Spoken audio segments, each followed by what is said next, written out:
Hi, you're watching Btube. Yesterday I caught up with some UK entrepreneurs and we talked about funding and growing your business from home. Check it out.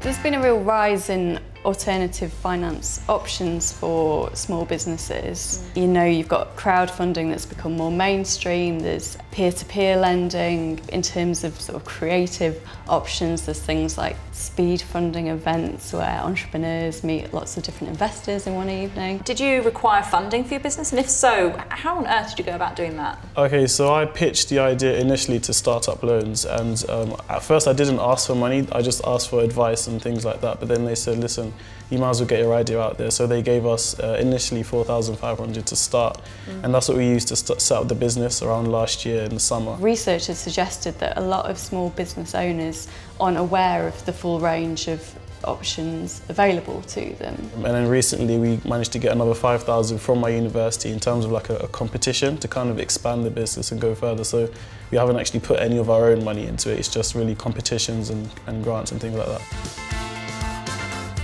Most people tend to think of the bank as the first place to go, and of course that's a perfectly sensible place to go for money because that's where money is, it's in banks.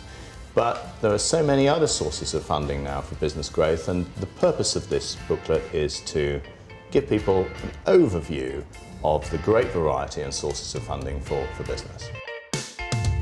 I raise the money through kind of a personal network, and I think the best thing that you can do is kind of speak to as many people as you can when you first start getting going.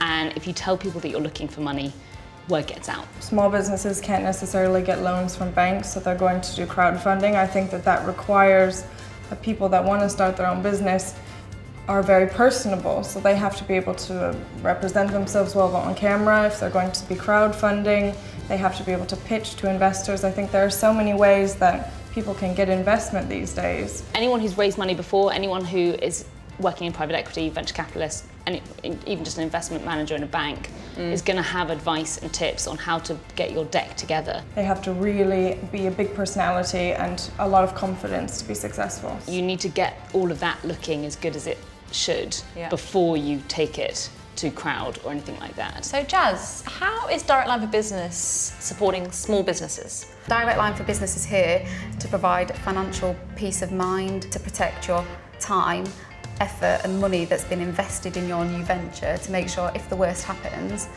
you've got the right protection in place. Thanks for tuning in, I hope you liked it. So if you want some more, you need to subscribe, or you can like us, or leave some comments below, or go to btubnetwork.com for some more resources.